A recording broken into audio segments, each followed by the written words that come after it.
Baroda football academy defensive start here Baroda by the football લીગનું performance season thanks. 5 નું જે આયોજન કર્યું છે એના Nice માટે ball, pass 8 attempt કંપનીએ to the બહુ મોટો forwards. સપોર્ટ Now આપ્યો Terry Links, અને the captain, આઠે આઠ કંપનીના સપોર્ટને લીધે જ આ And foul tournament given against અત્યારે Teddy. અમે સ્ટાર્ટ કરી શક્યા છે આ ટુર્નામેન્ટનું opening ceremony He has won 5:30 વાગે couple of Borough મેયરશ્રીના football હાથે leagues. થશે He has an understanding Sheetal મિસ્ત્રી સાહેબ જે of what standing it's committee like chairman છે એ બી પધારી રહ્યા છે અને terms of છોકરાઓ અને winning બાળકોને pressure. મોટિવેશન આપવાના છે। બરોડા ફૂટબોલ એકેડમી દ્વારા આયોજિત બરોડા ફૂટબોલ લીગની સિઝન 5નો પ્રારંભ 8 નવેમ્બર 2025ના રોજ ભવ્ય ઉદ્ઘાટન સમારોહ સાથે થવા જઈ રહ્યો છે।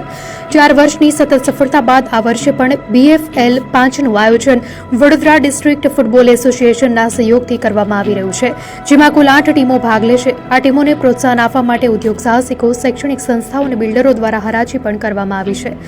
1200 કરતાં વધુ ખેલાડીઓમાંથી 250 ખેલાડીઓની પસંદગી નિષ્ણાંતોની સમિતિ દ્વારા કરવામાં આવી છે।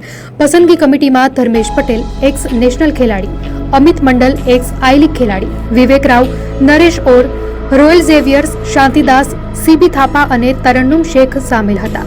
BFL 5ની મેચો 1 નવેમ્બરથી શરૂ થઈને 30 નવેમ્બર 2025 સુધી ચાલશે અને શનિવારે રવિવારે BFA sporting go sports turf ખાતે યોજાશે। વિજેતા અને ઉપવિજેતા ટીમને ટ્રોફી અને રોકડ ઇનામ ઉપરાંત તમામ ટીમના ખેલાડીઓને ₹20 લાખ ઉપરાંત સ્ટાઇપેન્ડ પણ આપવામાં આવશે।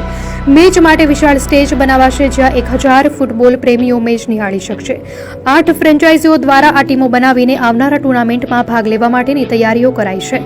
એકેડમીના ડાયરેક્ટર અને સેક્રેટરી સંદીપ દેસાઈએ જણાવ્યું છે કે આ વર્ષે જુનિયર, સિનિયર અને ગર્લ્સ એમ 3 વિભાગોનો સમાવેશ કરાયો છે। સંદીપ દેસાઈએ જણાવ્યું કે બરોડા ફૂટબોલ લીગ વડાપ્રધાનના ફિટ ઇન્ડિયા અભિયાનને આગળ વધારવા માટે આયોજન કરાયું છે।